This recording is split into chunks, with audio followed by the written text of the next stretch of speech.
ನಮಸ್ಕಾರ ಗೆಳೆಯರಿ, stock market Kannada ಚಾನಲ್ಗೆ ಸುಸ್ವಾಗತ. ಗೆಳೆಯರಿ, ವಿಡಿಯೋದಲ್ಲಿ ನಾವು ಕಂಪನಿಗಳ ಫಂಡಮೆಂಟಲ್ ಅನಾಲಿಸಿಸ್ ಅನ್ನ ಮಾಡುವಂತಹ ಸಂದರ್ಭದಲ್ಲಿ ಕೆಲವೊಂದು ಇಂಪಾರ್ಟೆಂಟ್ ಆಸ್ಪೆಕ್ಟ್ಸ್ ಅನ್ನ ಚೆಕ್ ಮಾಡಬೇಕಾಗುತ್ತೆ.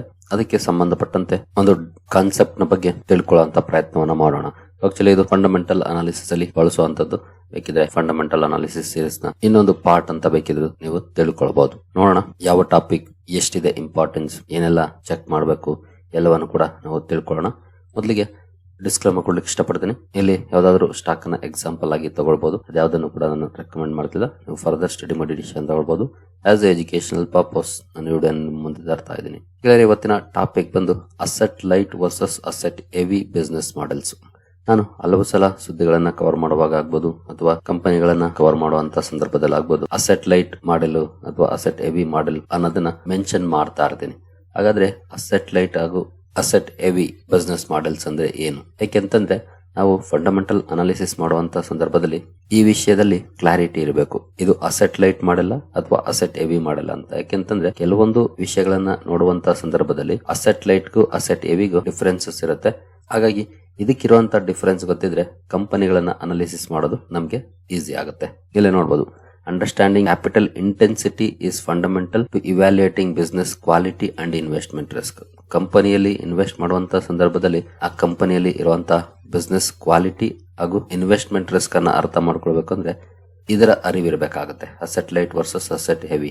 ಬನ್ನಿ ಇದ್ರ ಬಗ್ಗೆ ಇನ್ನು ಹೆಚ್ಚಿನ ವಿಷಯವನ್ನ ನಾವು ತಿಳ್ಕೊಳ್ಳೋಣ. ಮೊದಲಿಗೆ ಈ ಎರಡು ಮಾಡೆಲ್ಸ್ ಗಳ ಬಗ್ಗೆ ತಿಳ್ಕೊಳ್ಳೋಣ. ಅಂದ್ರೆ ಅಸೆಟ್ ಹೆವಿ ಇಂಡಸ್ಟ್ರೀಸ್ ಯಾವುದು, ಯಾಕೆ ಹಾಗಂತ ಕರೀತಾರೆ, ಅಸೆಟ್ ಹೆವಿ ನಂತರ ಅಸೆಟ್ ಲೈಟ್ ಇಂಡಸ್ಟ್ರೀಸ್ ಅಂದ್ರೆ ಯಾವುವು ಅಥವಾ ಇದರ ಅರ್ಥ ಏನು, ಇದನ್ನ ತಿಳ್ಕೊಂಡ್ರೆ ನಮ್ಗೆ ಒಂದಷ್ಟು ಕ್ಲಾರಿಟಿ ಸಿಕ್ಬಿಡುತ್ತೆ. ಮೊದಲಿಗೆ ಅಸೆಟ್ ಹೆವಿ ನೋಡೋದಾದ್ರೆ ನೋಡಬಹುದು, businesses requiring substantial fixed assets, factories, manufacturing plants, heavy machinery and large scale infrastructure to generate revenue. These companies must invest billions upfront before earning their first dollar. ಅಂದ್ರೆ ಯಾವ ಇಂಡಸ್ಟ್ರಿಯಲ್ಲಿ business ಮಾಡಬೇಕು ಅಥವಾ earn ಮಾಡಬೇಕು ಅಂತಂದ್ರೆ ಹೆಚ್ಚಿಗೆ ಇನ್ವೆಸ್ಟ್ ಮಾಡಬೇಕಾಗುತ್ತೋ, factory setup ಮಾಡಕ್ಕಾಗ್ಬೋದು, ಮ್ಯಾನುಫ್ಯಾಕ್ಚರಿಂಗ್ ಪ್ಲಾಂಟ್ಸ್, ಅದರಲ್ಲಿ ಬಳಸುವಂತ ದೊಡ್ಡ ದೊಡ್ಡ ಮೆಷಿನರೀಸ್, ಹಾಗೆ ದೊಡ್ಡ ಮಟ್ಟದ ಇನ್ಫ್ರಾಸ್ಟ್ರಕ್ಚರ್ ಎಲ್ಲಿ ಬೇಕಾಗುತ್ತೋ ಅವೆಲ್ಲವೂ ಕೂಡ ಅಸೆಟ್ ಹೆವಿ ಮಾಡೆಲ್ಸ್ ಆಗ್ತವೆ ಅಥವಾ ಅಸೆಟ್ ಹೆವಿ ಇಂಡಸ್ಟ್ರೀಸ್ ಆಗ್ತವೆ. ಯಾಕೆಂತಂದ್ರೆ ಅವರು ಸಂಪಾದನೆ ಮಾಡ್ಲಿಕ್ಕೆ ಸಾವಿರಾರು ಕೋಟಿ ಮುಂಚೆನೆ ಇನ್ವೆಸ್ಟ್ ಮಾಡಬೇಕಾಗುತ್ತೆ. ಕಡಿಮೆ ಇನ್ವೆಸ್ಟ್ಮೆಂಟ್ ಅಲ್ಲಿ ಆಗೋದಿಲ್ಲ,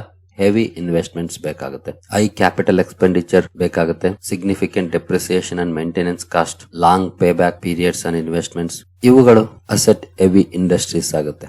ಒಂದೇ ವಾಕ್ಯದಲ್ಲಿ ಹೇಳ್ಬೇಕು ಅಂತಂದ್ರೆ ಈ ಇಂಡಸ್ಟ್ರೀಸ್ ಅಲ್ಲಿ ಕಂಪನಿ ಬಿಸ್ನೆಸ್ ಮಾಡಬೇಕು, ಅಲ್ಲಿಂದ ಅರ್ನ್ ಮಾಡಬೇಕು ಅಂದ್ರೆ ಸಾವಿರಾರು ಕೋಟಿಗಳಲ್ಲಿ ಇನ್ವೆಸ್ಟ್ ಮಾಡಬೇಕಾಗುತ್ತೆ. ಅಂದ್ರೆ ದೊಡ್ಡ ಮಟ್ಟದ ಇನ್ವೆಸ್ಟ್ಮೆಂಟ್ ಬೇಕಾಗುತ್ತೆ. ಕೆಲವೊಂದು ಎಕ್ಸಾಂಪಲ್ ನೋಡೋದಾದ್ರೆ ಸ್ಟೀಲ್ ಪ್ಲಾಂಟ್ಸ್, ದೊಡ್ಡ ಪ್ಲಾಂಟ್ ಅನ್ನ ಸಿದ್ಧ ಮಾಡಬೇಕು, ಜೊತೆಗೆ ದೊಡ್ಡ ದೊಡ್ಡ ಮೆಷಿನರೀಸ್ ಅನ್ನ ತರಬೇಕು. ಇಲ್ಲಿ ಬಿಸ್ನೆಸ್ ಅನ್ನ ಇಮಿಡಿಯೇಟ್ಲಿ ಶುರು ಮಾಡಕ್ ಆಗೋದಿಲ್ಲ, ಸಾಕಷ್ಟು ಸಮಯ ಕೂಡ ತಗೊಳುತ್ತೆ ಅದೆಲ್ಲ ಸೆಟಪ್ ಮಾಡ್ಲಿಕ್ಕೆ. ಇನ್ನು ಪವರ್ ಜನರೇಷನ್ ಫೆಸಿಲಿಟೀಸ್, ಇದು ಕೂಡ ಹೆವಿ ಕ್ಯಾಪಿಟಲ್ ರಿಕ್ವೈರ್ಮೆಂಟ್ ಹಾಗೆ ಹೆವಿ ಟೈಮ್ ರಿಕ್ವೈರ್ಮೆಂಟ್ ಇರುವಂತಹ ಸೆಗ್ಮೆಂಟ್. ಆಟೋಮೊಬೈಲ್ ಮ್ಯಾನುಫ್ಯಾಕ್ಚರಿಂಗ್, ಒಂದು ಕಾರ್ ಮ್ಯಾನುಫ್ಯಾಕ್ಚರಿಂಗ್ ಪ್ಲಾಂಟ್ ಅನ್ನ ಸ್ಥಾಪನೆ ಮಾಡಬೇಕು ಅಂದ್ರೆ ವರ್ಷಗಳೇ ಬೇಕಾಗುತ್ತೆ ಎಲ್ಲ ಸೆಟಪ್ ಮಾಡ್ಲಿಕ್ಕೆ, ಜೊತೆಗೆ ಹೆವಿ ಕ್ಯಾಪಿಟಲ್ ನ ರಿಕ್ವೈರ್ಮೆಂಟ್ ಕೂಡ ಇರುತ್ತೆ. ಇನ್ನು ಅಸೆಟ್ ಲೈಟ್ ಇಂಡಸ್ಟ್ರೀಸ್ ಕಡೆ ಬಂದ್ರೆ businesses that outsource capital intensive functions are rely primarily on intangible assets like brand equity, technology platforms or network effects rather than physical infrastructure. Asset light industries ಗಳು especially physical infrastructure ತುಂಬಾ ಕಡಿಮೆ ಇರುತ್ತೆ. ಇವ್ರಿಗೂ ಲಾಭ ತರೋದು brand, technology ಅಥವಾ network effects, platform companies ಏನ್ ಬರ್ತವೆ ಇವೆಲ್ಲವೂ ಕೂಡ asset light models. Asset heavy industries ಅಲ್ಲಿ ಕಂಪನಿಯ ಆಸ್ತಿಪಾಸ್ತಿಗಳು ದೊಡ್ಡ ಮಟ್ಟದಲ್ಲಿ ಇರುತ್ತೆ, ಅದ್ರ ಮೇಲೆ ದೊಡ್ಡ ಮಟ್ಟದಲ್ಲಿ ಇನ್ವೆಸ್ಟ್ ಮಾಡಬೇಕಾಗುತ್ತೆ. ಆದ್ರೆ ಅಸೆಟ್ ಲೈಟ್ ಇಂಡಸ್ಟ್ರೀಸ್ ಅಲ್ಲಿ ದೊಡ್ಡ ಮಟ್ಟದ ಆಸ್ತಿಪಾಸ್ತಿಗಳ ಮೇಲೆ ಇನ್ವೆಸ್ಟ್ ಮಾಡೋ ಅವಶ್ಯಕತೆ ಇರೋದಿಲ್ಲ. Most of the time technological platform ಅಲ್ಲೇ ಬಿಸ್ನೆಸ್ ನಡೆಯುತ್ತೆ. ಮಿನಿಮಲ್ ಫಿಸಿಕಲ್ ಅಸೆಟ್ ರಿಕ್ವೈರ್ಮೆಂಟ್ಸ್, ತುಂಬಾ ಕಡಿಮೆ ಫಿಸಿಕಲ್ ಅಸೆಟ್ ಬೇಕಾಗುತ್ತೆ. ಇವ್ರಿಗೆ ಏನು ದೊಡ್ಡ ದೊಡ್ಡ ಪ್ಲಾಂಟ್ ಅನ್ನ ಸಿದ್ಧ ಮಾಡಬೇಕು ಅಂತ ಏನಿಲ್ಲ, ಎಲ್ಲಿ ಬೇಕಾದ್ರೂ ಕೆಲಸ ಮಾಡಬಹುದಾಗಿರುತ್ತೆ. ಪಾರ್ಟ್ನರ್ ಬೇಸ್ಡ್ ಆಪರೇಷನ್ ಮಾಡೆಲ್ಸ್, ಬೇರೆ ಬೇರೆ ಕಂಪನಿಗಳ ಜೊತೆ ಪಾರ್ಟ್ನರ್ಶಿಪ್ ಅನ್ನ ಮಾಡ್ಕೊಳ್ತಾರೆ, ಅದರ ಮೂಲಕ ಬಿಸ್ನೆಸ್ ಅನ್ನ ಮಾಡ್ತಾರೆ. Focus on intellectual capital and technology, ಈ ಮೂಲಕ ಕೆಲಸ ಮಾಡುವಂತ ಕಂಪನೀಸ್ ನ ಅಸೆಟ್ ಲೈಟ್ ಇಂಡಸ್ಟ್ರೀಸ್ ಅಂತ ಕರೀತಾರೆ. ಎಕ್ಸಾಂಪಲ್ ನೋಡಿದರೆ IT services firms, food delivery aggregators, software platforms. ಇವರುಗಳಿಗೆ ಎಕರೆಗಟ್ಟಲೆ ಪ್ಲಾಂಟ್ಸ್ ಅವಶ್ಯಕತೆ ಇದೆಯಾ? ಏನಿಲ್ಲ. ಎಸ್ಪೆಷಲಿ ಫುಡ್ ಡೆಲಿವರಿ ಅಗ್ರಿಗೇಟರ್ಸ್ ಅಂತೂ ಒಂದು ಟೆಕ್ನಾಲಜಿಕಲ್ ಪ್ಲಾಟ್ಫಾರ್ಮ್ ಅಷ್ಟೇ. ಬೇರೆ ಹೋಟೆಲ್ ಜೊತೆ ಟೈ ಅಪ್ ಅನ್ನು ಮಾಡ್ಕೊಂಡಿರ್ತಾರೆ. ಹೋಟೆಲ್ ಅವರು ತಿಂಡಿ ಊಟ ರೆಡಿ ಮಾಡ್ತಾರೆ, ಅದನ್ನ ನಾವು ಬುಕ್ ಮಾಡ್ತೀವಿ. ಈ ಕಂಪನಿಯವರು ಡೆಲಿವರಿ ಮಾಡ್ತಾರೆ, ಅದಕ್ಕೆ ಅವರು ಚಾರ್ಜಸ್ ತಗೊಳ್ತಾರೆ. ಇನ್ನು IT ಸರ್ವಿಸಸ್, ನಾವು ಒಂದು ಕಂಪನಿ ರನ್ ಮಾಡ್ತಿದೀವಿ ಅಂದ್ರೆ ನಮ್ಗೆ ಯಾವ್ದು ಸಾಫ್ಟ್ವೇರ್ ಬೇಕು ಅಂತಂದ್ರೆ ಆ ಸಾಫ್ಟ್ವೇರ್ ಅನ್ನು ಒದಗಿಸ್ತಾರೆ. ಅವ್ರಿಗೇನ್ ಬಿಗ್ ಇನ್ಫ್ರಾಸ್ಟ್ರಕ್ಚರ್ ಬಿಲ್ಡ್ ಮಾಡಬೇಕು ಅನ್ನೋದೇನಿಲ್ಲ, ಟೆಕ್ನಾಲಜಿಕಲ್ ಪ್ಲಾಟ್ಫಾರ್ಮ್ ಅನ್ನ ಬಿಲ್ಡ್ ಮಾಡ್ಕೊಳ್ತಾರೆ, ಆ ಮೂಲಕ ಸರ್ವಿಸಸ್ ಅನ್ನು ಪ್ರೊವೈಡ್ ಮಾಡ್ತಾರೆ. ಹೀಗಾಗಿ ಇವುಗಳು ಅಸೆಟ್ ಲೈಟ್ ಇಂಡಸ್ಟ್ರೀಸ್ ಆಗ್ತವೆ. ಇನ್ನು ಇವುಗಳ ಬಗ್ಗೆ ಹೆಚ್ಚಿನ ವಿಚಾರನ ತಿಳ್ಕೊಳ್ಬೇಕು ಅಂತಂದ್ರೆ ನಾವು ಕೆಲವೊಂದು ಕೇಸ್ ಸ್ಟಡೀಸ್ ಅನ್ನ ನೋಡಬೇಕಾಗುತ್ತೆ. ಅಸೆಟ್ ಹೆವಿ ಮಾಡೆಲ್ ಕೇಸ್ ಸ್ಟಡಿಗೆ ಬಂದ್ರೆ steel industry, for example Tata steel, JSW steel, ಈ ರೀತಿ ದೊಡ್ಡ ದೊಡ್ಡ ಕಂಪನಿಗಳಿದೆ. ಇವೆಲ್ಲವೂ ಕೂಡ ಅಸೆಟ್ ಹೆವಿ ಮಾಡೆಲ್. ಯಾಕೆಂತಂದ್ರೆ ಒಂದೇ ಒಂದು ಸಿಂಗಲ್ ಪ್ಲಾಂಟ್ ಕೂಡ ದೊಡ್ಡ ಮಟ್ಟದ ಇನ್ವೆಸ್ಟ್ಮೆಂಟ್ ನ ಕೇಳುತ್ತೆ. ಸ್ಟೀಲ್ ಪ್ಲಾಂಟ್ ಅಲ್ಲಿ ನೋಡಬಹುದು blast furnaces, rolling mills, captive mines and supporting infrastructure ನ ಬಿಲ್ಡ್ ಮಾಡಬೇಕಾಗುತ್ತೆ. ಇದು ಯಾವುದು ಕಡಿಮೆ ದುಡ್ಡಲ್ಲಿ ಆಗುವಂತದಲ್ಲ. ಹಾಗೆ massive upfront capital requirements. Company ಕೆಲಸ ಮಾಡಕ್ ಶುರುವಾಗೋದಕ್ಕೆ ಮುಂಚೆನೆ ದೊಡ್ಡ ಮಟ್ಟದ ಹೂಡಿಕೆಯನ್ನ ಮಾಡಬೇಕು. ಅದರಲ್ಲಿ ಲಾಭ ಬರೋದು ಇನ್ನು ವರ್ಷ ಆಗ್ಬೋದು, 2 ವರ್ಷ ಆಗ್ಬೋದು, ಬಟ್ ಅಡ್ವಾನ್ಸ್ ಆಗಿ ಅಪ್ರಂಟ್ ಹೂಡಿಕೆಯನ್ನ ಮಾಡಬೇಕಾಗುತ್ತೆ. ಇನ್ನು substantial on going depreciation expenses ಕೂಡ ಇರುತ್ತೆ. ಮಿಷನರೀಸ್ ಅನ್ನ ತಗೊಂಡಿರ್ತಾರೆ, ಅದನ್ನ ವರ್ಷ ಅಪ್ರಿಶಿಯೇಟ್ ಮಾಡ್ತಾ ಹೋಗ್ತಾ ಇರ್ತಾರೆ. High debt levels to finance expansion. Most of the time ಏನ್ ಮಾಡ್ತವೆ ಕಂಪನೀಸ್ ಸಾಲದ ಮೇಲೆ ಡಿಪೆಂಡ್ ಆಗ್ತವೆ. ಇನ್ನು ಕೆಲವು ಕಂಪನೀಸ್ ಸ್ಟೇಕ್ ಸೇಲ್ ಅನ್ನ ಮಾಡೋ ಮೂಲಕ ಫಂಡ್ ರೈಸ್ ಮಾಡ್ತವೆ. ಸಾಲ ಅಂತೂ ಅಸೆಟ್ ಹೆವಿ ಇಂಡಸ್ಟ್ರೀಸ್ ಅಲ್ಲಿ ಯೂಶಲಿ ಇದ್ದೇ ಇರುತ್ತೆ. ಇನ್ನು ಕಂಪನಿಗಳ ಪ್ರಾಫಿಟಬಿಲಿಟಿ ಕಂಟಿನ್ಯೂಸ್ ಆಗಿರುತ್ತಾ? ನೋ, ಸೈಕ್ಲಿಕಲ್ ಇರುತ್ತೆ. ಕೆಲವೊಂದು ವರ್ಷ ಇಂಡಸ್ಟ್ರಿ ತುಂಬಾ ಚೆನ್ನಾಗಿ ಪರ್ಫಾರ್ಮ್ ಮಾಡುತ್ತೆ, ಕೆಲವೊಂದು ವರ್ಷ ಅಂಡರ್ ಪರ್ಫಾರ್ಮೆನ್ಸ್ ಅನ್ನ ಮಾಡುತ್ತೆ. ಓವರ್ ಆಲ್ ಇನ್ವೆಸ್ಟ್ಮೆಂಟ್ ಜಾಸ್ತಿ, ಇಮಿಡಿಯೇಟ್ ಇನ್ಕಮ್ ಕೂಡ ಸ್ಟಾರ್ಟ್ ಆಗೋದಿಲ್ಲ. ಈ ಅಸೆಟ್ ಹೆವಿ ಇಂಡಸ್ಟ್ರೀಸ್ ಅಲ್ಲಿ ಸಮಯ ತಗೊಳುತ್ತೆ. ಇನ್ನು ರೆಡ್ ಫ್ಲಾಗ್, ಗ್ರೀನ್ ಫ್ಲಾಗ್ ಅನ್ನ ನಾವು ನೋಡೋದಾದ್ರೆ, ಎಕನಾಮಿಕ್ ಸ್ಲೋ ಡೌನ್ ಇರುವಂತಹ ಸಂದರ್ಭದಲ್ಲಿ ಡಿಮಾಂಡ್ ಕಡಿಮೆ ಆಗುತ್ತೆ. ನಿಮ್ಗೆಲ್ರಿಗೂ ಗೊತ್ತಿರೋ ಹಾಗೆ ಗ್ರೋತ್ ಯಾವಾಗ ಸ್ಟಾಪ್ ಆಗುತ್ತೋ ಅಥವಾ ಗ್ರೋತ್ ಯಾವಾಗ ಸ್ಲೋ ಆಗುತ್ತೋ ಅಂತ ಸಂದರ್ಭದಲ್ಲಿ ಎಲ್ಲಾ ಇಂಡಸ್ಟ್ರೀಸ್ ಕೂಡ ಅಂಡರ್ ಪರ್ಫಾರ್ಮೆನ್ಸ್ ಅನ್ನ ಮಾಡ್ತವೆ. ಆದ್ರೆ ಈ ಅಸೆಟ್ ಹೆವಿ ಇಂಡಸ್ಟ್ರೀಸ್ ಜಾಸ್ತಿನೇ ಅಂಡರ್ ಪರ್ಫಾರ್ಮೆನ್ಸ್ ಅನ್ನ ಮಾಡುವಂತ ಸಾಧ್ಯತೆಗಳಿರುತ್ತೆ. ಜೊತೆಗೆ ಇವುಗಳ ಮೇಲೆ ಏನಿರುತ್ತಲ್ಲ ಸಾಲದ ಹೊರೆ, ಅದು ಕೂಡ ಈ ಕಂಪನಿಗಳಿಗೆ ತುಂಬಾನೇ ಲಾಸಸ್ ಅನ್ನ ಮಾಡುವಂತ ಚಾನ್ಸಸ್ ಇರುತ್ತೆ. ಯಾಕಂದ್ರೆ ಬಿಸ್ನೆಸ್ ಸ್ಲೋ ಆಗಿರುತ್ತೆ, ಸಾಲ ಜಾಸ್ತಿ ಆಗ್ತಿರುತ್ತೆ, ಕಂಪನಿ ಇಂಟ್ರೆಸ್ಟ್ ಪೇ ಮಾಡ್ಬೇಕಾಗ್ತಿರುತ್ತೆ. ಇದೆಲ್ಲವೂ ಕೂಡ ಕಂಪನಿಗೆ ಹೊಡೆತವನ್ನ ಕೊಡುತ್ತೆ ಎಕನಾಮಿಕ್ ಡೌನ್ ಟರ್ನ್ ಸಂದರ್ಭದಲ್ಲಿ. ಇನ್ನು ಗ್ರೀನ್ ಫ್ಲಾಗ್ ಗೆ ಬಂದ್ರೆ boom time leverage. Infrastructure, construction sector ತುಂಬಾ ಚೆನ್ನಾಗಿ ಪರ್ಫಾರ್ಮ್ ಮಾಡುವಂತ ಸಂದರ್ಭದಲ್ಲಿ ಈ ಸೆಕ್ಟರ್ ಕೂಡ ಚೆನ್ನಾಗಿ ಪರ್ಫಾರ್ಮ್ ಮಾಡುತ್ತೆ. ಜೊತೆಗೆ ಯಾವಾಗ ಎಕನಾಮಿಕ್ ಗ್ರೋತ್ ಚೆನ್ನಾಗಿರುತ್ತೋ ಆಗ ತುಂಬಾ ಒಳ್ಳೆ ಪರ್ಫಾರ್ಮೆನ್ಸ್ ನೋಡ್ಲಿಕ್ಕೆ ಸಿಗುತ್ತೆ ಈ ಸೆಕ್ಟರ್ ಅಲ್ಲಿ. ಇಲ್ಲಿ ಟಾಟಾ ಸ್ಟೀಲ್ ಒಂದು ಎಕ್ಸಾಂಪಲ್ ತಗೊಂಡಿದೀವಿ ಅಷ್ಟೇ. ಟಾಟಾ ಸ್ಟೀಲ್ ಅಷ್ಟೇ ಅಂತ ಅಲ್ಲ, ಕ್ಯಾಪಿಟಲ್ ಹೆವಿ ಇಂಡಸ್ಟ್ರೀಸ್ ಏನಿದಾವೆ ಇವುಗಳು ಎಕನಾಮಿಕ್ ಬೂಮ್ ಸಂದರ್ಭದಲ್ಲಿ ಒಳ್ಳೆ ಪರ್ಫಾರ್ಮೆನ್ಸ್ ಅನ್ನ ಮಾಡ್ತವೆ. ನಿಮ್ಗೆಲ್ರಿಗೂ ಗೊತ್ತಿರೋ ಹಾಗೆ ಸದ್ಯದ ಮಟ್ಟಿಗೆ ಇಂಡಿಯಾದಲ್ಲಿ ಇರೋದು ಎಕನಾಮಿಕ್ ಗ್ರೋತ್ ತುಂಬಾ ಚೆನ್ನಾಗಿದೆ. ಬೇರೆ ದೇಶಗಳು 1% ಗ್ರೋತ್ ಕೊಡ್ಲಿಕ್ಕೆ ಹೆಣಗಾಡ್ತಿರುವಂತಹ ಸಂದರ್ಭದಲ್ಲಿ ನಮ್ಮ ದೇಶದಲ್ಲಿ ಅಬೌವ್ 6% ಗ್ರೋತ್ ನೋಡ್ಲಿಕ್ಕೆ ಸಿಗ್ತಾ ಇದೆ. GDP ಗ್ರೋತ್ ಅಂದ್ರೆ ನಾವೀಗ ಎಕನಾಮಿಕ್ ಡೆವಲಪ್ಮೆಂಟ್ ಅಲ್ಲಿ ತುಂಬಾ ಚೆನ್ನಾಗಿದ್ದೀವಿ. ಅಂದ್ರೆ ಇಂತಹ ಸಂದರ್ಭದಲ್ಲಿ ಯೂಶಲಿ ಈ ಸೆಕ್ಟರ್ ಗಳು ಚೆನ್ನಾಗಿ ಪರ್ಫಾರ್ಮ್ ಮಾಡ್ತವೆ. ಇನ್ಫ್ರಾಸ್ಟ್ರಕ್ಚರ್, ಕನ್ಸ್ಟ್ರಕ್ಷನ್, ಸ್ಟೀಲ್ ಕಂಪನೀಸ್ ಯಾವೆಲ್ಲ ಅಸೆಟ್ ಹೆವಿ ಮಾಡೆಲ್ಸ್ ಅಲ್ಲಿ ಬರ್ತಾವೋ ಅವೆಲ್ಲವೂ ಕೂಡ ಒಳ್ಳೆ ಪರ್ಫಾರ್ಮೆನ್ಸ್ ಅನ್ನ ಮಾಡ್ತವೆ. ಇನ್ನು ಇನ್ನೊಂದು ಕೇಸ್ ಸ್ಟಡಿ ನಾವು ನೋಡಿದ್ರೆ ಏವಿಯೇಷನ್ ಸೆಕ್ಟರ್. ಇದು ಕೂಡ ಒಂದು ಅಸೆಟ್ ಹೆವಿ ಇಂಡಸ್ಟ್ರಿ. ಯಾಕೆಂದ್ರೆ ಎಕ್ಸ್ಟ್ರೀಮ್ ಫಿಕ್ಸ್ಡ್ ಕಾಸ್ಟ್ ಸ್ಟ್ರಕ್ಚರ್ ಇರುತ್ತೆ, ಫ್ಯೂಯಲ್ ಕಾಸ್ಟ್ ಕೂಡ ಜಾಸ್ತಿ ಇರುತ್ತೆ, aircraft appreciation or lease payments ಕೂಡ ಜಾಸ್ತಿ ಇರುತ್ತೆ, maintenance schedules, crew salaries, airport fees ಇವೆಲ್ಲವೂ ಕೂಡ ದೊಡ್ಡ ಮಟ್ಟದಲ್ಲೇ ಇರುತ್ತೆ. ಹಾಗೆ ಇನ್ನು ಮಲ್ಟಿಪಲ್ ವಲ್ನರಬಿಲಿಟಿ ಪಾಯಿಂಟ್ಸ್ ಕೂಡ ಇದೆ ಇದರಲ್ಲಿ. Airlines face simultaneous exposure to oil price fluctuations. Oil price ಅಲ್ಲಿ ಬದಲಾವಣೆಗಳಾದಾಗ ಈ ಸ್ಟಾಕ್ ಗಳಲ್ಲಿ ರಿಯಾಕ್ಷನ್ ಅನ್ನ ನೋಡ್ತಾ ಇರ್ತೀವಿ ನಾವು. ಜೊತೆಗೆ ಕರೆನ್ಸಿ ಮೂವ್ಮೆಂಟ್ ಕೂಡ ಇಂಪ್ಯಾಕ್ಟ್ ಮಾಡುತ್ತೆ. ರೆಗ್ಯುಲೇಟರಿ ಚೇಂಜಸ್, ಡಿಮಾಂಡ್ ಶಾಕ್ಸ್ ಸಾಕಷ್ಟಿರುತ್ತೆ. ಏನು ಈ ಕಂಪನಿಗಳ ಏರ್ಕ್ರಾಫ್ಟ್ ವಿಚಾರಕ್ಕೆ ಬಂದ್ರೆ ಒಂದೊಂದು ಏರ್ಕ್ರಾಫ್ಟ್ $50 to $100 million ವರೆಗೂ ಇರುತ್ತೆ. ಸೊ ಓವರ್ ಆಲ್ ಹೆವಿನೇ. ಇನ್ನು COVID-19 ಸಂದರ್ಭದಲ್ಲಿ ಏವಿಯೇಷನ್ ಯಾವ ರೀತಿ ಇಂಪ್ಯಾಕ್ಟ್ ಆಯ್ತು ಅಂತ ನಿಮ್ಗೆ ಗೊತ್ತಿದೆ. ಪೂರ್ತಿ ಶಟ್ ಡೌನ್ ಆಗಿತ್ತು, ಇಂಟರ್ನ್ಯಾಷನಲ್ ಫ್ಲೈಟ್ಸ್ ಇರಲಿಲ್ಲ, ಡೊಮೆಸ್ಟಿಕ್ ಕೂಡ ಒಂದಷ್ಟು ದಿನ ಇರಲಿಲ್ಲ, ಅನಂತರ ಸ್ಲೋ ಆಗಿ ಸ್ಟಾರ್ಟ್ ಆಯ್ತು. Asset heavy industry, but aviation ಅಲ್ಲಿ ಪೊಟೆನ್ಶಿಯಲ್ ಇದೆ, ಬಟ್ ಇಲ್ಲಿ ಖರ್ಚುಗಳು ಜಾಸ್ತಿ. ಬಿಳಿ ಆನೆ ಸಾಕ್ದಂಗೆ ಅಂತಾರೆ. ಇನ್ನು ನೆಕ್ಸ್ಟ್ ಕೇಸ್ ಸ್ಟಡಿಗೆ ಬಂದ್ರೆ IT ಸರ್ವಿಸಸ್. ಇದು ಅಸೆಟ್ ಲೈಟ್ ಮಾಡೆಲ್. ಇನ್ಫೋಸಿಸ್ ಆಗ್ಬೋದು, TCS ಆಗ್ಬೋದು, ವಿಪ್ರೋ ಆಗ್ಬೋದು, HCL ಟೆಕ್ ಆಗ್ಬೋದು, ಇವೆಲ್ಲವೂ ಕೂಡ ಅಸೆಟ್ ಲೈಟ್ ಮಾಡೆಲ್ ಗೆ ಎಕ್ಸಾಂಪಲ್ಸ್. ಅವರ ಅಸೆಟ್ ಏನಂತಂದ್ರೆ ಹೈಲಿ ಸ್ಕಿಲ್ ಪ್ರೊಫೆಷನಲ್ಸ್. ಇವರಿಗೆ ದೊಡ್ಡ ಮಟ್ಟದ ಪ್ಲಾಂಟ್ ಗಳಲ್ಲಿ ಇನ್ವೆಸ್ಟ್ ಮಾಡುವಂತ ಅವಶ್ಯಕತೆ ಇಲ್ಲ. ಒಳ್ಳೆ ಸ್ಕಿಲ್ ಇರುವಂತ ಇಂಟೆಲೆಕ್ಚುಯಲ್ಸ್ ಅನ್ನ ಅಪಾಯಿಂಟ್ಮೆಂಟ್ ಮಾಡ್ಕೊಂಡ್ರೆ ಸಾಕು, ಕೆಲಸವನ್ನ ಮಾಡಬಹುದು ಆನ್ಲಿ ಸ್ಯಾಲರಿಯಲ್ಲಿ. ಇನ್ನು ಸಣ್ಣ ಪುಟ್ಟ ಖರ್ಚುಗಳಿರುತ್ತೆ. ಕಾರ್ಪೊರೇಟ್ ಆಫೀಸಸ್ ರೆಂಟ್ ಇರುತ್ತೆ, ಅದರ ಮೇಂಟೆನೆನ್ಸ್ ಕಾಸ್ಟ್ ಇರುತ್ತೆ. ಬಟ್ ಕಾರ್ಪೊರೇಟ್ ಆಫೀಸಸ್ ಅನ್ನ ಅವರೇನು ಪರ್ಚೇಸ್ ಮಾಡೋದಿಲ್ಲ. Most of the time rent ಅಲ್ಲೇ ನಡೆಸ್ತಿರ್ತಾರೆ. ಕೆಲವು ಓನ್ಡ್ ಕೂಡ ಇರುತ್ತವೆ, but most of the time rent ಅಲ್ಲಿ ಇರುತ್ತೆ. ಮಿನಿಮಲ್ ಕ್ಯಾಪಿಟಲ್ ಎಕ್ಸ್ಪೆಂಡಿಚರ್, ಇವರಿಗೆ ಕ್ಯಾಪಿಟಲ್ ಎಕ್ಸ್ಪೆಂಡಿಚರ್ ನ ಅವಶ್ಯಕತೆ ಬೀಳೋದಿಲ್ಲ. ಓನ್ಲಿ ಆಫೀಸ್ ಇನ್ಫ್ರಾಸ್ಟ್ರಕ್ಚರ್ ಅಥವಾ ಟೆಕ್ನಾಲಜಿಗೆ ಸಂಬಂಧಪಟ್ಟಂತ ಇನ್ವೆಸ್ಟ್ಮೆಂಟ್ ಅನ್ನ ಮಾಡಿದ್ರೆ ಸಾಕು. ಅದಕ್ಕಿಂತ ದೊಡ್ಡ ಮಟ್ಟದ ಖರ್ಚೇನು ಬರೋದಿಲ್ಲ. ಇನ್ನು ಉಳಿದಿದ್ದೆಲ್ಲ ಸ್ಯಾಲರಿನೇ. Variable cost structure tied to employee head count, ಎಷ್ಟು ಜನ ಎಂಪ್ಲಾಯಿ ಇದ್ದಾರೆ ಅದ್ರ ಮೇಲೆ ಅವರ ಖರ್ಚು ಡಿಪೆಂಡ್ ಆಗಿರುತ್ತೆ. High return on capital employed, ROCE ಚೆನ್ನಾಗಿರುತ್ತೆ ಯೂಶಲಿ.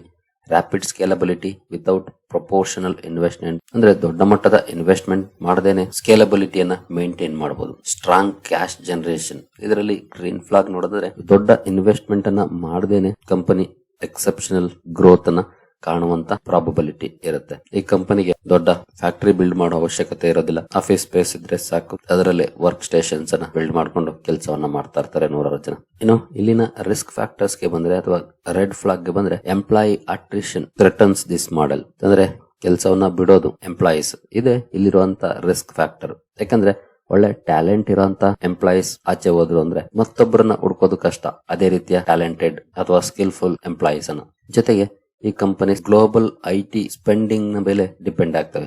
ಈಗ ಗೊತ್ತಿದೆಯಲ್ಲ IT ಸೆಕ್ಟರ್ ಯಾವ ರೀತಿ ಪರ್ಫಾರ್ಮ್ ಮಾಡ್ತಾ ಇದೆ ಅಂತ. ಯಾಕೆಂದ್ರೆ ಅಮೆರಿಕದಿಂದ ಪ್ರಾಪರ್ ಆಗಿ ಡೀಲ್ ಗಳು ಸಿಗ್ತಾ ಇಲ್ಲ. ಯಾಕಂದ್ರೆ ಹೈ ಇಂಟ್ರೆಸ್ಟ್ ರೇಟ್ ಇದೆ. ಕಂಪನಿಗಳು ಡಿಸ್ಕ್ರಿಷನರಿ ಸ್ಪೆಂಡಿಂಗ್ ಅನ್ನ ಕಡಿಮೆ ಮಾಡ್ಕೊಳ್ತಿದೆ. ಹಾಗಾಗಿ ಇಂಡಸ್ಟ್ರಿ ಸ್ಲೋ ಆಗಿದೆ. ಗ್ಲೋಬಲ್ IT ಸ್ಪೆಂಡಿಂಗ್ ನ ಮೇಲೆ ಡಿಪೆಂಡ್ ಆಗ್ತವೆ. ಹಾಗಾಗಿ ಅದೊಂದು ರಿಸ್ಕ್ ಫ್ಯಾಕ್ಟರ್ ಇಲ್ಲಿ ಇರುತ್ತೆ.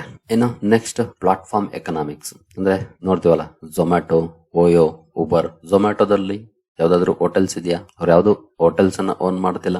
ಓಯೋ ಹೋಟೆಲ್ ರೂಮ್ಸ್ ಅನ್ನ ಪ್ರೊವೈಡ್ ಮಾಡುತ್ತೆ, ಅವ್ರದೇ ಆದ ಸ್ವಂತ ಹೋಟೆಲ್ಸ್ ಇಲ್ಲ. ಉಬರ್ ಕ್ಯಾಬ್ಸ್ ಅನ್ನ ರನ್ ಮಾಡುತ್ತೆ, ಅವ್ರದೇ ಆದ ಸ್ವಂತ ಕ್ಯಾಬ್ಸ್ ಇಲ್ಲ. ಇವೆಲ್ಲವೂ ಕೂಡ ಪ್ಲಾಟ್ಫಾರ್ಮ್ ಬಿಸ್ನೆಸಸ್. ಝೊಮ್ಯಾಟೊ ಒಂದು ಪ್ಲಾಟ್ಫಾರ್ಮ್ ಅನ್ನ ಬಿಲ್ಡ್ ಮಾಡ್ಕೊಂಡಿದೆ, ಅಲ್ಲಿ ಫುಡ್ ಸಪ್ಲೈ ಮಾಡುತ್ತೆ ಬೇರೆ ಹೋಟೆಲ್ಗಳ ಜೊತೆ ಟೈ ಅಪ್ ಮಾಡಿಕೊಂಡು. ಓಯೋ ಕೂಡ ಅಷ್ಟೇ, ಹೋಟೆಲ್ಗಳ ಜೊತೆ ಟೈ ಅಪ್ ಮಾಡ್ಕೊಂಡು ರೂಮ್ಸ್ ಪ್ರೊವೈಡ್ ಮಾಡ್ತಾರೆ. ಉಬರ್ ಕ್ಯಾಬ್ ಡ್ರೈವರ್ಸ್ ನ ಜೊತೆ ಟೈ ಅಪ್ ಮಾಡ್ಕೊಂಡು ಕ್ಯಾಬ್ ಸರ್ವಿಸಸ್ ಅನ್ನ ಕೊಡುತ್ತೆ. ಇವರು ಜಸ್ಟ್ ಪ್ಲಾಟ್ಫಾರ್ಮ್ ಅನ್ನ ಒದಗಿಸ್ತಾರೆ, ಅದಕ್ಕೆ ತಕ್ಕಂತ ಚಾರ್ಜಸ್ ಅನ್ನ ಮಾಡ್ತಾರೆ. ಪ್ಲಾಟ್ಫಾರ್ಮ್ ಇನ್ಫ್ರಾಸ್ಟ್ರಕ್ಚರ್ ಹೇಗಿರುತ್ತೆ ಅಂತಂದ್ರೆ, ಮೊದಲು ಟೆಕ್ನಾಲಜಿ ಮೇಲೆ ಹೂಡಿಕೆಯನ್ನ ಮಾಡ್ತಾರೆ, ಅಪ್ಲಿಕೇಶನ್ ಇನ್ಫ್ರಾಸ್ಟ್ರಕ್ಚರ್ ನ ಬಿಲ್ಡ್ ಮಾಡ್ತಾರೆ, ಪೇಮೆಂಟ್ ಸಿಸ್ಟಮ್ಸ್ ಅನ್ನ ಮಾಡ್ಕೊಳ್ತಾರೆ. ಇಲ್ಲಿ ಕ್ಯಾಪಿಟಲ್ ರಿಕ್ವೈರ್ಮೆಂಟ್ಸ್ ಕೂಡ ಇರುತ್ತೆ, ಬಟ್ ಬೇರೆ ಸೆಕ್ಟರ್ಸ್ ಕಲ್ಸಿದ್ರೆ ಕಡಿಮೆ ಕ್ಯಾಪಿಟಲ್ ಅಲ್ಲೇ ಇವೆಲ್ಲವೂ ಕೂಡ ರೆಡಿ ಆಗುತ್ತೆ. ಇನ್ನು ಕ್ಯಾಶ್ ಬರ್ನ್ ಫೇಸ್ ಅಂತಾರೆ ಅರ್ಲಿ ಇಯರ್ಸ್ ಅನ್ನ. ನಿಮ್ಗೆಲ್ರಿಗೂ ಗೊತ್ತಿರಬಹುದು, ಝೊಮ್ಯಾಟೊ ಅಥವಾ ಸ್ವಿಗ್ಗಿ ಅಥವಾ ಪಾಲಿಸಿ ಬಜಾರ್ ಇವುಗಳನ್ನ ನೋಡಿದ್ರೆ ಅರ್ಲಿ ಇಯರ್ಸ್ ಅಲ್ಲಿ ಅವರ ಖರ್ಚುಗಳು ಜಾಸ್ತಿ, ರೆವೆನ್ಯೂ ಬರೋದಕ್ಕಿಂತ ಜಾಸ್ತಿ ಖರ್ಚನ್ನೇ ಮಾಡಿರ್ತಾರೆ. ₹100 ಬರ್ತಿದೆ ಅಂದ್ರೆ ₹150 ಖರ್ಚು ಮಾಡಿರ್ತಾರೆ. ಯಾಕೆ ಅಂತಂದ್ರೆ ಈ ಕ್ಯಾಶ್ ಬರ್ನ್ ಫೇಸ್ ಅಲ್ಲಿ ಕಂಪನಿಗಳು ಕಸ್ಟಮರ್ ಅಕ್ವಿಸಿಷನ್ ಕಡೆ ಗಮನ ಕೊಡ್ತವೆ. ಸೊ ಹೆವಿಲಿ ಇನ್ವೆಸ್ಟ್ ಮಾಡ್ತಾರೆ ಕಸ್ಟಮರ್ ಅಕ್ವಿಸಿಷನ್ಸ್ ಗೆ. ಜೊತೆಗೆ ಡಿಸ್ಕೌಂಟ್ಸ್ ಅನ್ನ ಆಫರ್ ಮಾಡ್ತಾರೆ, ಸಬ್ಸಿಡೀಸ್ ಅನ್ನ ಕೊಡ್ತಾರೆ, ಮಾರ್ಕೆಟಿಂಗ್ ಅನ್ನ ಮಾಡ್ಬೇಕಾಗುತ್ತೆ. ಇಲ್ಲಿ ದೊಡ್ಡ ಮಟ್ಟದ ಖರ್ಚುಗಳಿರುತ್ತೆ. ಹಾಗಾಗಿ ಯೂಶುವಲಿ ಈ ಕಂಪನೀಸ್ ಅರ್ಲಿ ಸ್ಟೇಜ್ ಅಲ್ಲಿ ಲಾಸ್ ಅಲ್ಲಿ ಇರ್ತವೆ. ಝೊಮ್ಯಾಟೊ ಕೂಡ ಲಾಸ್ ಅಲ್ಲಿ ಇತ್ತು, ಸ್ವಿಗ್ಗಿ ಕೂಡ ಲಾಸ್ ಅಲ್ಲಿ ಇದೆ, ಪಾಲಿಸಿ ಬಜಾರ್ ಕೂಡ ನೋಡಿದ್ರೆ ಒಂದೊಂದಕ್ಕೆ ಲಾಸ್ ಅಲ್ಲೇ ಇದೆ. ಅದರಲ್ಲೂ ಬಿಗಿನಿಂಗ್ ಡೇಸ್ ಅನ್ನು ನೋಡಿದ್ರೆ ಫುಲ್ ಲಾಸ್ ಅಲ್ಲೇ ಇರ್ತವೆ. ಬಟ್ ಆ ನಂತರ ನೆಟ್ವರ್ಕ್ ಎಫೆಕ್ಟ್ ಸ್ಟಾರ್ಟ್ ಆಗುತ್ತಲ್ಲ, ಅಲ್ಲಿಂದ ಕಂಪನೀಸ್ ದೊಡ್ಡ ಮಟ್ಟದ ಲಾಭವನ್ನ ಮಾಡ್ತಾ ಹೋಗ್ತವೆ. ಜೊತೆಗೆ ಅಲ್ಲಿ ಖರ್ಚುಗಳು ಕೂಡ ಇರೋದಿಲ್ಲ. ಒನ್ಸ್ ಪ್ಲಾಟ್ಫಾರ್ಮ್ ಬಿಲ್ಡ್ ಮಾಡ್ಕೊಂಡ್ವಿ, ಅದು ಜನರ ಬಾಯಿಗೆ ತಲುಪಿದೆ, ಜನ ಬಳಸಕ್ ಸ್ಟಾರ್ಟ್ ಮಾಡಿದ್ದಾರೆ ಅಂದ್ರೆ ಅದನ್ನ ಬಳಸ್ತಾನೆ ಹೋಗ್ತಿರ್ತಾರೆ, ಮತ್ತೆ ಅದು ಬೆಳಿತಾನೆ ಹೋಗ್ತಾ ಇರುತ್ತೆ. ನೆಟ್ವರ್ಕ್ ಎಫೆಕ್ಟ್ ಒನ್ಸ್ ಸ್ಟಾರ್ಟ್ ಆಯ್ತು ಅಂದ್ರೆ ಕಂಪನಿಯ ಲಾಭ ಅಲ್ಲಿಂದ ಸ್ಟಾರ್ಟ್ ಆಗುತ್ತೆ. ಆಮೇಲೆ ಪಾತ್ ಟು ಪ್ರಾಫಿಟಬಿಲಿಟಿ, ಆಟೋಮೆಟಿಕ್ ಆಗಿ ಮುಂದೆ ದೊಡ್ಡ ಮಟ್ಟದ ಗ್ರೋತ್ ಅನ್ನು ಕೂಡ ನೋಡ್ಲಿಕ್ಕೆ ಸಾಧ್ಯ ಆಗುತ್ತೆ. ಇವು ಕೂಡ asset light models, heavy investment ಮಾಡುವಂತ ಅವಶ್ಯಕತೆ ಇರೋದಿಲ್ಲ, ಸಾವಿರಾರು ಕೋಟಿ. ಬಟ್ ಇಲ್ಲಿ ಇರುವಂತ ಒಂದೇ ಒಂದು ಸಮಸ್ಯೆ ಏನಂತಂದ್ರೆ ಹೈ ಕಾಂಪಿಟೇಷನ್. ಯಾಕೆಂತಂದ್ರೆ ಅಸೆಟ್ ಲೈಟ್ ಮಾಡೆಲ್ಸ್ ಅಲ್ಲಿ ನಮ್ಗೆ ದೊಡ್ಡ ಪ್ರಮಾಣದ ಕ್ಯಾಪಿಟಲ್ ನ ಅವಶ್ಯಕತೆ ಇಲ್ಲದೆ ಇರೋದ್ರಿಂದ ಎಂಟ್ರಿ ಬ್ಯಾರಿಯರ್ ಇರೋದಿಲ್ಲ. ಈಸಿಯಾಗಿ ಯಾರು ಬೇಕಾದ್ರೂ ಎಂಟರ್ ಆಗ್ಬೋದು ಈ ಬಿಸ್ನೆಸಸ್ ಗೆ ಲಿಮಿಟೆಡ್ ಕ್ಯಾಪಿಟಲ್ ನ ಮೂಲಕ. ಹಾಗಾಗಿ ಇಲ್ಲಿ ಹೈ ಕಾಂಪಿಟೇಷನ್ ಇರುತ್ತೆ, ಇದು ಪ್ರಾಫಿಟಬಿಲಿಟಿಯ ಮೇಲೆ ಇಂಪ್ಯಾಕ್ಟ್ ಅನ್ನ ಮಾಡುತ್ತೆ. ಹಾಗಾಗಿ ಆ ಒಂದು ರಿಸ್ಕ್ ಫ್ಯಾಕ್ಟರ್ ಇಲ್ಲಿ ನಾವು ನೋಡಬಹುದಾಗಿರುತ್ತೆ. ಅದನ್ನ ಅರ್ಥ ಮಾಡ್ಕೊಂಡೆ ಡಿಸಿಷನ್ ಅನ್ನ ತಗೊಳ್ಬೇಕಾಗುತ್ತೆ. ಇನ್ನು hybrid approach, asset heavy model, asset light model. ಇನ್ನು ಕೆಲವೊಂದು ಕಂಪನೀಸ್ ಏನಿರ್ತವೆ ಇವುಗಳು ಕೆಲವೊಂದು ಬದಲಾವಣೆಗಳನ್ನ ಮಾಡ್ಕೊಂಡು ಅಸೆಟ್ ಹೆವಿನ ಅಸೆಟ್ ಲೈಟ್ ಕೂಡ ಮಾಡ್ಕೊಳ್ಬಹುದು, ಅಥವಾ ಅಸೆಟ್ ಲೈಟ್ ನ ಅಸೆಟ್ ಹೆವಿ ಕೂಡ ಮಾಡ್ಕೊಳ್ಬಹುದು. ಇಲ್ಲಿ 2 ಎಕ್ಸಾಂಪಲ್ ಅನ್ನ ನಾನು ನಿಮ್ಮ ಮುಂದೆ ತರ್ತಾ ಇದ್ದೀನಿ. ಮೊದಲನೇದು ತಾಜ್ ಹೋಟೆಲ್ಸ್, ಎರಡನೇದು ಲೆಮನ್ ಟ್ರೀ ಅಂಡ್ ಓಯೋ. ಎರಡು ಕೂಡ ಹೋಟೆಲ್ ಬಿಸ್ನೆಸ್ ಎಲ್ಲ ಇರುವಂತದ್ದು. ತಾಜ್ ಹೋಟೆಲ್ಸ್ ಬಂದು ದೊಡ್ಡ ದೊಡ್ಡ ಹೋಟೆಲ್ಸ್ ಅನ್ನ, ಅದರಲ್ಲೂ ಪ್ರೀಮಿಯಂ ಹೋಟೆಲ್ಸ್ ಅನ್ನ ಪ್ರೈಮ್ ಲೊಕೇಶನ್ಸ್ ಅಲ್ಲಿ ವರ್ಲ್ಡ್ ವೈಡ್ ಬಿಲ್ಡ್ ಮಾಡ್ಕೊಂಡಿದೆ. ಅದನ್ನ ಆಪರೇಟ್ ಮಾಡೋ ಮೂಲಕ ಬಿಸ್ನೆಸ್ ಅನ್ನ ಮಾಡ್ತಾ ಇದೆ. ದೊಡ್ಡ ಮಟ್ಟದ ಇನ್ಫ್ರಾಸ್ಟ್ರಕ್ಚರ್ ನ ಬಿಲ್ಡ್ ಮಾಡ್ಕೊಂಡಿದೆ, ದೊಡ್ಡ ಮಟ್ಟದ ಇನ್ವೆಸ್ಟ್ಮೆಂಟ್ ಅನ್ನ ಮಾಡಿದೆ. ಅದೇ ಓಯೋ ಅಂಡ್ ಲೆಮನ್ ಟ್ರೀಗೆ ಬಂದ್ರೆ ಇವರುಗಳು ಮ್ಯಾನೇಜ್ಮೆಂಟ್ ಕಾಂಟ್ರಾಕ್ಟ್ಸ್ ಅನ್ನ ಮಾಡ್ಕೊಳ್ತಾರೆ, ಫ್ರಾಂಚೈಸಿಂಗ್ ಅನ್ನ ಮಾಡ್ಕೊಳ್ತಾರೆ, ರೆವಿನ್ಯೂ ಶೇರಿಂಗ್ ಪಾರ್ಟ್ನರ್ಶಿಪ್ ಅನ್ನ ಮಾಡ್ಕೊಳ್ತಾರೆ. ಈ ಮೂಲಕ ಬೇರೆ ಯಾರೋ ಮ್ಯಾನೇಜ್ ಮಾಡ್ತಿರ್ತಾರೆ, ಇವರು ಅವರ ಜೊತೆ ಟೈಅಪ್ ಅನ್ನ ಮಾಡ್ಕೊಂಡು ಬಿಸ್ನೆಸ್ ಅನ್ನ ಮಾಡ್ತಿರ್ತಾರೆ. ನೋಡಬಹುದು ತಾಜ್ ಹೋಟೆಲ್ಸ್ ವಿಚಾರದಲ್ಲಿ ಅಸೆಟ್ ಹೆವಿ ಇಂಡಸ್ಟ್ರಿ ಇದು. Complete control over guest experience and brand standard ಇರುತ್ತೆ. ರಿಯಲ್ ಎಸ್ಟೇಟ್ ಅಪ್ರಿಸಿಯೇಷನ್ ಕೂಡ ಇರುತ್ತೆ. Stable asset base during economic cycles. Lower ROCE due to capital intensity. Significant balance sheet risk from property debt. ಈ ಎಲ್ಲ ವಿಷಯಗಳನ್ನ ನೋಡಕ್ಕೆ ಸಾಧ್ಯ ಆದ್ರೆ ಅದೇ ಅಸೆಟ್ ಲೈಟ್ ಗೆ ಬಂದ್ರೆ minimal property ownership or capital investment ಕೂಡ ಕಡಿಮೆ, ಓನರ್ಶಿಪ್ ಕೂಡ ಇರೋದಿಲ್ಲ. Rapid geographic and brand expansion throughout the world ಆಗ್ಬಹುದು ಅಥವಾ ಥ್ರೂಔಟ್ ಭಾರತ ಆಗ್ಬಹುದು. ಫಾಸ್ಟ್ ಆಗಿ ಬೆಳಿಬಹುದು ಟೈಅಪ್ಸ್ ಅನ್ನ ಮಾಡ್ಕೊಳ್ಳೋ ಮೂಲಕ. ಅದೇ ನಾವೇ ಓನ್ ಆಗಿ ಬಿಲ್ಡ್ ಮಾಡ್ತೀವಿ ಅಂದ್ರೆ ಸಮಯ ತಗೊಳುತ್ತೆ. ಅದಕ್ಕೆ ಜೊತೆಗೆ ಇನ್ವೆಸ್ಟ್ಮೆಂಟ್ ಕೂಡ ಜಾಸ್ತಿ ಬೇಕಾಗುತ್ತೆ. ಇವರು ಈ ರೀತಿಯ ಮಾಡೆಲ್ ಅನ್ನ ಬಳಸ್ತಾರೆ. ROCE ಇರುತ್ತೆ, ಯಾಕಂದ್ರೆ ಪಾರ್ಟ್ನರ್ ಫಂಡೆಡ್ ಗ್ರೋತ್ ನೋಡ್ಲಿಕ್ಕೆ ಸಿಗೋದ್ರಿಂದ. ಇನ್ನು dependence on partner relationship, less control over property level quality. ಎರಡೂ ಸೇಮ್ ಸರ್ವಿಸ್ ಅನ್ನು ಕೊಡುವಂತವೆ, ಆದ್ರೆ ಇವರು ಟೈಅಪ್ಸ್ ಗಳ ಮೂಲಕ ಬೇಗ ಎಕ್ಸ್ಪ್ಯಾಂಡ್ ಮಾಡ್ಕೊಳ್ತಾರೆ. ಜೊತೆಗೆ ಪ್ರೆಸೆನ್ಸ್ ಅನ್ನ ಎಲ್ಲಾ ಕಡೆ ಹೊಂದಕ್ಕೆ ಸಾಧ್ಯ ಆಗುತ್ತೆ. ಅದೇ ಅಸೆಟ್ ಹೆವಿ ಮಾಡೆಲ್ ಗೆ ಬಂದ್ರೆ ಬೇಗ ಎಕ್ಸ್ಪಾನ್ಷನ್ ಸಾಧ್ಯ ಆಗೋದಿಲ್ಲ, ಬಿಲ್ಡ್ ಮಾಡ್ಲಿಕ್ಕೆ ಸಮಯ ಬೇಕಾಗುತ್ತೆ, ಇನ್ವೆಸ್ಟ್ಮೆಂಟ್ಸ್ ಕೂಡ ಜಾಸ್ತಿ ಬೇಕಾಗುತ್ತೆ. ಎರಡು ಮಾಡೆಲ್ಸ್ ಸಕ್ಸಸ್ ಆಗ್ಬಹುದು, ಬಟ್ ಎರಡು ಕೂಡ ಡಿಫರೆಂಟ್ ಆಸ್ಪೆಕ್ಟ್ ಆಗಿರುತ್ತೆ. ಸೇಮ್ ಬಿಸ್ನೆಸ್ ಅಲ್ಲಿ ಇದ್ರು ಕೂಡ ಈ ರೀತಿಯಾಗಿ ಅಸೆಟ್ ಲೈಟ್ ಅಂಡ್ ಅಸೆಟ್ ಹೆವಿನ ನೋಡಬಹುದಾಗಿರುತ್ತೆ. ಇನ್ನು ಕಂಪ್ಯಾರಿಟಿವ್ ಫ್ರೇಮ್ ವರ್ಕ್ ಬಂದ್ರೆ key investment metric asset heavy industries ಹಾಗೂ asset light industries. Capital requirements ವಿಚಾರಕ್ಕೆ ಬಂದ್ರೆ ಅಸೆಟ್ ಹೆವಿನಲ್ಲಿ ಹೈ ಇರುತ್ತೆ. Factories, plants, aircraft, infra build ಮಾಡಬೇಕಾಗುತ್ತೆ. ಹಾಗಾಗಿ ಸಮಯ ಕೂಡ ತಗೊಳುತ್ತೆ, ದುಡ್ಡು ಕೂಡ ಜಾಸ್ತಿ ಬೇಕಾಗುತ್ತೆ. ಜೊತೆಗೆ ಕಂಪನಿ ರೆವಿನ್ಯೂ ಸ್ಟಾರ್ಟ್ ಆಗೋದಕ್ಕೆ ಮುಂಚೆನೆ ಸಾಕಷ್ಟು ಇನ್ವೆಸ್ಟ್ಮೆಂಟ್ ಅನ್ನ ಮಾಡಬೇಕಾಗುತ್ತೆ. ಇನ್ನು ಅಸೆಟ್ ಲೈಟ್ ಇಂಡಸ್ಟ್ರೀಸ್ ಗೆ ಬಂದ್ರೆ ಇಲ್ಲಿ ಕ್ಯಾಪಿಟಲ್ ರಿಕ್ವೈರ್ಮೆಂಟ್ ಕಡಿಮೆ ಇರುತ್ತೆ, ಯಾಕಂದ್ರೆ ಫಿಸಿಕಲ್ ಇನ್ಫ್ರಾಸ್ಟ್ರಕ್ಚರ್ ತುಂಬಾ ಕಡಿಮೆ ಇರೋದ್ರಿಂದ. ಇನ್ನು ಫಿಕ್ಸ್ಡ್ ಕಾಸ್ಟ್ ಸ್ಟ್ರಕ್ಚರ್ ಗೆ ಬಂದ್ರೆ ಹೈ ಡೆಪ್ರಿಸಿಯೇಷನ್ ಇರುತ್ತೆ ಅಸೆಟ್ ಹೆವಿನಲ್ಲಿ. ಅಸೆಟ್ ಲೈಟ್ ಅಲ್ಲಿ predominantly variable cost scale with business activity, mainly employee salaries ಇರುತ್ತೆ ಮೇಜರ್ ಆಗಿ. ಸ್ಕೇಲಬಿಲಿಟಿ ಸ್ಪೀಡ್ ಸ್ಲೋ ಇರುತ್ತೆ asset heavy. Asset light rapid growth ಅನ್ನು ಕಾಣಬಹುದಾಗಿರುತ್ತೆ. ಇನ್ನು return on capital typically ROCE ಕಡಿಮೆ ಇರುತ್ತೆ, ಯಾಕಂದ್ರೆ ಅಸೆಟ್ ಬೇಸ್ ಜಾಸ್ತಿ ಅಥವಾ ದೊಡ್ಡದಾಗಿರೋದ್ರಿಂದ. ಅಸೆಟ್ ಲೈಟ್ ಅಲ್ಲಿ ಹೈಯರ್ ಇರುತ್ತೆ. Primary risk factors cyclical demand ಇರುತ್ತೆ ಅಸೆಟ್ ಹೆವಿನಲ್ಲಿ. ಟೆಕ್ನಾಲಜಿ ಡಿಸ್ರಪ್ಷನ್ ರಿಸ್ಕ್ ಇರುತ್ತೆ ಅಸೆಟ್ ಲೈಟ್ ಅಲ್ಲಿ. ಜೊತೆಗೆ ಕಾಂಪಿಟೇಷನ್ ಕೂಡ ಇರುತ್ತೆ. ಹಾಗೆ ಅಸೆಟ್ ಹೆವಿನಲ್ಲಿ ಕೆಪಾಸಿಟಿ ಯುಟಿಲೈಸೇಷನ್ ರಿಸ್ಕ್ ಕೂಡ ಇರುತ್ತೆ. ಇನ್ನು ಪ್ರಾಫಿಟ್ ವಾಲಟಿಲಿಟಿ ಅಸೆಟ್ ಹೆವಿನಲ್ಲಿ ದೊಡ್ಡದಾಗಿ ಇರುತ್ತೆ, ಎಸ್ಪೆಷಲಿ ಎಕನಾಮಿಕ್ ಸೈಕಲ್ಸ್ ಸಂದರ್ಭದಲ್ಲಿ. ಕಮಾಡಿಟಿ ಪ್ರೈಸ್ ಹಾಗೆ ಕೆಪಾಸಿಟಿ ಯುಟಿಲೈಸೇಷನ್ ರೇಟ್ಸ್ ಚೇಂಜ್ ಆದ್ರೆ ಇಲ್ಲಿ ಏರಿಳಿತಗಳು ಜಾಸ್ತಿ ಇರುತ್ತೆ. ಅಸೆಟ್ ಲೈಟ್ ಅಲ್ಲಿ ಸ್ಟೇಬಲ್ ಇರುವಂತಹ ಸಾಧ್ಯತೆಗಳು ಜಾಸ್ತಿ ಇರುತ್ತೆ. ಇನ್ನು representative example Tata steel, cement, power generation, airlines, automobiles ಇವುಗಳು. ಇಲ್ಲಿ IT services, FMCG, platform businesses, software as a service companies ಇವುಗಳಿರ್ತವೆ. ಇನ್ನು ಇನ್ವೆಸ್ಟರ್ ಡಿಸಿಷನ್ ಫ್ರೇಮ್ ವರ್ಕ್ ಗೆ ಬಂದ್ರೆ timing and risk assessment guidelines ಗೆ ಅಸೆಟ್ ಹೆವಿ ಇಂಡಸ್ಟ್ರೀಸ್ ಅಲ್ಲಿ ಹೂಡಿಕೆ ಮಾಡುವಂತ ಸಂದರ್ಭದಲ್ಲಿ ಬೆಸ್ಟ್ ಟೈಮಿಂಗ್ ಅಂತ ನೋಡೋದಾದ್ರೆ early to mid economic up cycle. ನಾನು ಈ ಹಿಂದೆ ಎಕನಾಮಿಕ್ ಅನಾಲಿಸಿಸ್ ಮಾಡುವಂತ ಸಂದರ್ಭದಲ್ಲಿ ಫಂಡಮೆಂಟಲ್ ಅನಾಲಿಸಿಸ್ ಅಲ್ಲಿ ಇದನ್ನ ಹೇಳ್ಕೊಟ್ಟಿದ್ದೀನಿ. 4 ಸೈಕಲ್ಸ್ ಅನ್ನ. ಅದರಲ್ಲಿ ಮೊದಲ 2 stage early to mid economic up cycle ಏನಿರುತ್ತೆ ಆ ಸಂದರ್ಭದಲ್ಲಿ ಹೂಡಿಕೆ ಮಾಡಿದ್ರೆ ಒಳ್ಳೆ ಲಾಭವನ್ನ ಗಳಿಸುವಂತ ಸಾಧ್ಯತೆಗಳಿರುತ್ತೆ. ಭಾರತ ಈಗ ಅರ್ಲಿ ಟು ಮಿಡ್ ರೇಂಜ್ ಅಲ್ಲೇ ಇರೋದು ನಮ್ಮ ಎಕನಾಮಿಕ್ ಗ್ರೋತ್ ಸ್ಟೋರಿ ನೋಡಿದ್ರೆ. ಇನ್ನು ಪೀಕ್ ಹೋಗಿಲ್ಲ, ಡಿಕ್ಲೈನ್ ಕೂಡ ಆಗ್ತಾ ಇಲ್ಲ. ಇನ್ನು ಯಾವಾಗ ಅವಾಯ್ಡ್ ಮಾಡಬೇಕು? ಎಕನಾಮಿಕ್ ಡೌನ್ ಟರ್ನ್ ಸಂದರ್ಭದಲ್ಲಿ, ಎಸ್ಪೆಷಲಿ ಡಿಮಾಂಡ್ ಕಡಿಮೆ ಆಗ್ತಿರುವಂತಹ ಸಂದರ್ಭದಲ್ಲಿ, ಗ್ರೋತ್ ಸ್ಲೋ ಆಗ್ತಿರುವಂತಹ ಸಂದರ್ಭದಲ್ಲಿ ನಾವು ಈ ಅಸೆಟ್ ಹೆವಿ ಮಾಡೆಲ್ಸ್ ಅನ್ನ ಅವಾಯ್ಡ್ ಮಾಡಬೇಕಾಗುತ್ತೆ. ಜೊತೆಗೆ ಕ್ರಿಟಿಕಲ್ ಮೆಟ್ರಿಕ್ಸ್ ಟು ಮಾನಿಟರ್ ಅಂದ್ರೆ debt to equity ratio below 1% ಇದೆ ಅಂದ್ರೆ ಅದು ಪ್ರಿಫರ್ಡ್, ಅಬೌವ್ 2% ಇದೆ ಅಂದ್ರೆ ಡೇಂಜರ್ ಝೋನ್ ಅಂತಾನೆ ಅರ್ಥ. ಇದನ್ನ ನಾವು ನೋಡಬೇಕಾಗುತ್ತೆ. ಎಸ್ಪೆಷಲಿ ಅಸೆಟ್ ಹೆವಿ ಇಂಡಸ್ಟ್ರೀಸ್ ಅಲ್ಲಿ ಇದು ಮ್ಯಾಟರ್ ಆಗುತ್ತೆ. ROCE should exceed cost of capital, minimum 12 to 15%. Capacity utilisation above 80% ಇರಬೇಕು. ಬಿಲೋ 70 ಮಾರ್ಜಿನ್ ಪ್ರೆಷರ್ಸ್ ಅನ್ನ ಕ್ರಿಯೇಟ್ ಮಾಡಬಹುದು. ಅಂದ್ರೆ ಕಂಪನಿಗೆ ಕೆಪಾಸಿಟಿ ಇರುತ್ತೆ ಇಷ್ಟು ಪ್ರಮಾಣದಲ್ಲಿ ಮ್ಯಾನುಫ್ಯಾಕ್ಚರ್ ಮಾಡ್ಲಿಕ್ಕೆ, ಆದ್ರೆ ಅದನ್ನ ಮಾಡ್ತಾ ಇಲ್ಲ, ಅದರಲ್ಲಿ ಜಸ್ಟ್ 50% 60% ಬಳಸ್ಕೊಳ್ತಿದೆ ಅಂದ್ರೆ ಕಂಪನಿ ಇನ್ವೆಸ್ಟ್ ಮಾಡಿರೋದು ಡೆಡ್ ಆಗಿರುತ್ತೆ. ಹಾಗಾಗಿ ಕೆಪಾಸಿಟಿ ಯುಟಿಲೈಸೇಷನ್ ತುಂಬಾ ಇಂಪಾರ್ಟೆಂಟ್. ಕೆಲವೊಂದು ಬಿಸ್ನೆಸ್ ಹೈಲೈಟ್ಸ್ ಅನ್ನ ನೋಡುವಂತ ಸಂದರ್ಭದಲ್ಲಿ ನಾವು ನೋಡ್ತೀವಿ 95% ಕೆಪಾಸಿಟಿ ಯುಟಿಲೈಸೇಷನ್ ಮಾಡ್ಕೊಂಡಿದೆ ಕಂಪನಿ ಅಂತ, ಅಥವಾ 90% ಅಂತ, ಅದು ಗುಡ್. Above 80 good. ಇನ್ನು interest coverage minimum 3x for financial stability. Interest coverage ratio ಬರುತ್ತೆ 3x ಇದ್ರೆ ಬೆಸ್ಟ್ ಅಂತಾರೆ.